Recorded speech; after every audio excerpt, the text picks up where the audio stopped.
Greetings everyone. Welcome to the 2020 AIChE virtual spring meeting. The topic of my presentation is transforming data into digital assets in the process industries. My name is Bernard Morneau and I work at Omicron Development, a division of PIMSoft. Since the early 90s, I have been involved with the implementation of information systems in the process industries, primarily process historians, LIMS, data validation, and data reconciliation systems. I've always been concerned with data quality, and I'm pleased to share with you my perspective and experience on this topic. We are going to do this in the following sequence. First, we're going to talk about the journey, how we went from solving data quality issues locally in each application to needing to solve this problem globally. Next, we will look at the definition of a digital asset. Following that, we'll discuss the challenges, the methods, and finally talk about the benefits of this process. First, the journey. This journey started 70 years ago with the beginning of the information era. Every decade since then has brought its lot of technological changes, some more disruptive than others. In the last decade, we saw big data, cloud, and IIoT concepts evolve and becoming more tangible and more practical, and real enablers of the new challenge that we call digital transformation, smart manufacturing, predictive analytics, artificial intelligence, machine learning, digital twins, etc. In parallel, and throughout these decades, the object of our analysis has evolved. We started with individual data elements, which were digitized, and later collected and digitalized in relational databases and time series databases called process historians. Today, the object of our analysis is usually a dataset which originates from multiple data sources or databases, which has to be turned into a usable digital asset. We are at a disruptive moment in this journey, a moment where we can reap the benefits of 70 years of technology and standards development. So what do we mean by a digital asset? Let's look at the definitions. The definition of a digital asset embodies two concepts, being digital and being an asset. Being digital simply means it is stored digitally, and as referenced earlier, this was largely accomplished through the technology advancements of the 90s. It's a very concrete and objective concept. Being an asset is more subjective. An asset is anything that can be owned or controlled and can be used to create economic value, which is measurable. Therefore, to qualify as a digital asset, data and information must be owned or controlled by someone, and that someone has the means, the opportunity, and the motive to produce economic value. The advent of digital assets has resulted also in the emergence of a new practice called infonomics, which is the study of the principles governing the valuation and deployment of digital assets. The principles of infonomics have become the underpinning of the current wave of digital transformation in the process industries. This comes with its challenges. At a high level, one could say we have three classes of challenges or problems. First one, data quality, ensuring the usability of the data. Second one, data integration, which means pulling together all the data we need into usable data sets. Lastly, data analysis, which is the art and the science of discovering what is hidden in the data and using the results to change how we do things. The maturity levels of each class of problems are not the same though. From a data analysis standpoint, we could say we have abundance of tools, techniques, methods, and solutions, and we are leading in that domain. From a data integration standpoint, the development of standards and tools from the last decades have demonstrated their usefulness and practicality. They are accessible to all. When it comes to data quality, we cannot make the same claim. Over 50% of the digital transformation are data-driven, and many fail because the data sets are poorly conditioned. Let's look at the list of issues we are facing. First of all, we have to deal with the inherent precision limitations of measurement systems. This is something that has been and will continue to be primarily because we have very few instances where direct measurements are possible. We use properties which are measured indirectly to infer the data and information we need. We have to be able to catch these unpredictable occurrence of failure and poor performance of measurement system, which is not something that we have systems designed for everywhere. We have to minimize the dependency on human vigilance to detect such data defects because it will not scale. We have to deal with human errors related to manual entries, which is unavoidable as well.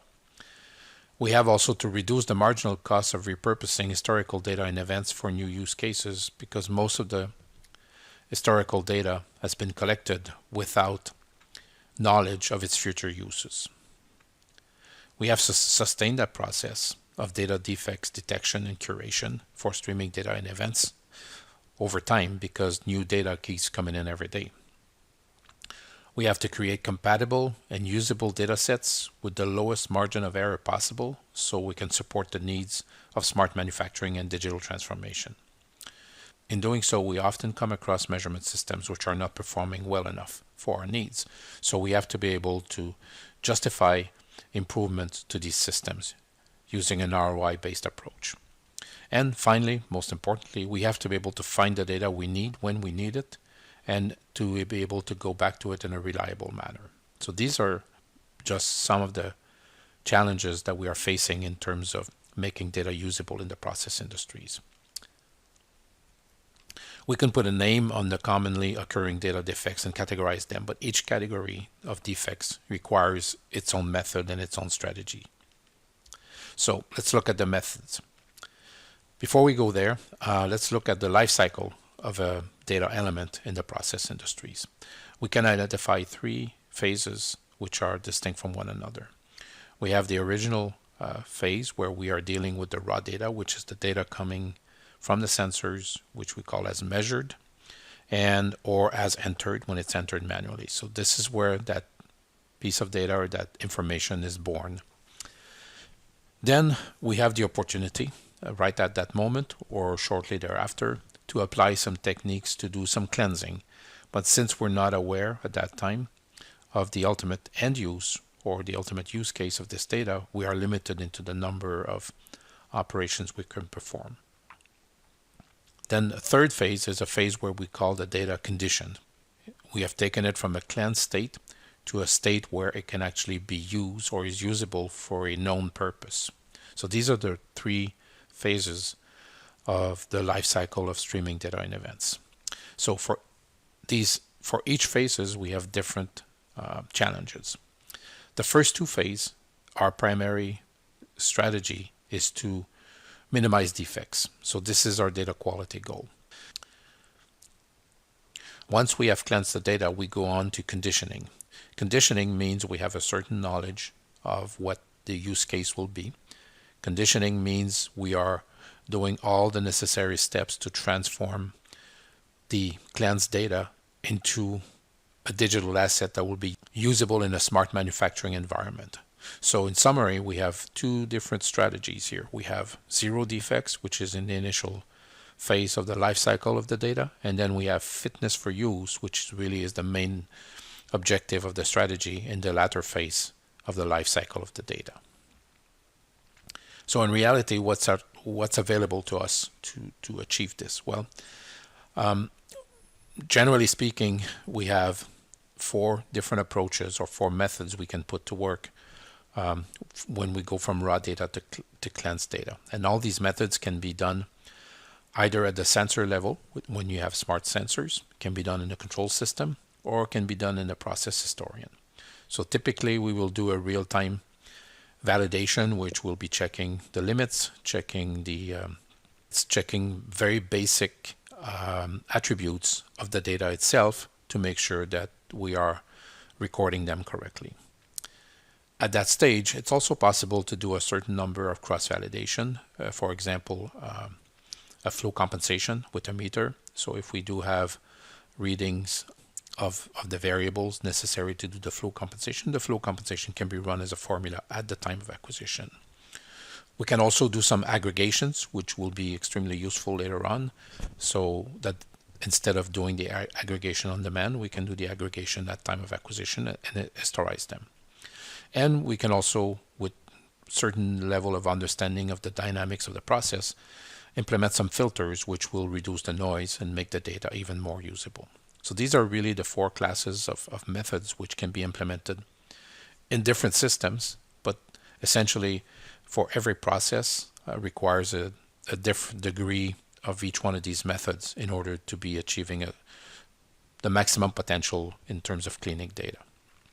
Once we have our cleansed data, we can proceed to the conditioning stage. In the conditioning stage, we have to have a certain knowledge of the ultimate use case for the data, so we can assemble it properly.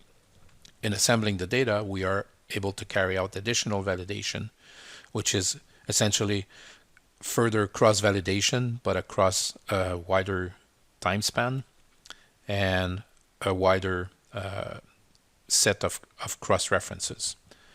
We're using the redundancy that's in the data to determine its validity.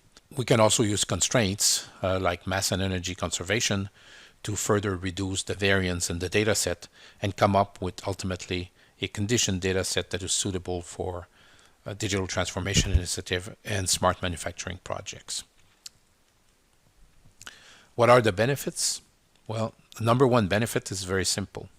It's reducing the margin of doubt, reducing the variance on the data, reducing the uncertainty, and increasing its usability and sensitivity so we can use it with the proper data analysis methods and make discoveries. I have a very simple and short example here to show what we mean.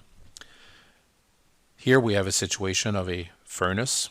So we have 3 different crews being run through that furnace, through the data points we're showing here. And on the left-hand side, what we have is we have the efficiency of the furnace and versus the O2 in the flue gas. And we can see that if we use the data as measured, the degree of correlation is not usable. We don't have a usable relationship. This is really not actionable in any way. If we take the same data without changing anything and applying basic rules of data cleansing, data validation, and data reconciliation, we obtain from the same raw data set, we obtain this correlation, which is now usable and understandable and actionable. So we can see that in transforming data into digital assets, which is a process which involves many steps, the first step, which is conditioning of that data, which ensures its data quality so that the promises of smart manufacturing can be delivered, is a very important step. In conclusion, we have direct benefits to data conditioning or to transforming data into digital assets. First of all, we enable fitness of use for digital transformation initiatives, which has its own direct benefit. By lowering the margin of doubt, we're reducing the variance of that data. So we are, again, improving the outcome of digital transformation initiatives. And if we implement this system-wide instead of in each application, then we create a repeatable, reliable, and sustainable process which will sustain that data quality over time. The importance of that is significant because in the process industries, the streams of data are generated in real time. So whatever strategy we apply, we need to continue to apply it into the future. Using this approach has also other indirect benefits. The fact that we're using model, we're adding some knowledge into a given data set through the use of proper data references and equations means that we are forced to digitalize some of the operational intelligence, and therefore we will enable its reuse at a lower marginal cost later on. So models are really container for knowledge, and that knowledge can be shared and can be used again in a collaborative mode in other circumstances. Another indirect benefits of data conditioning or transforming data into digital assets is gaining insight into data quality and data quality KPIs so that we can understand how our measurement systems are performing and whether it's worth improving them or not, and using an ROI-based approach to do this. So this concludes my talk. I hope I was able to convince you that the process of transforming data into digital assets is an important one, and I look forward to your comments and questions.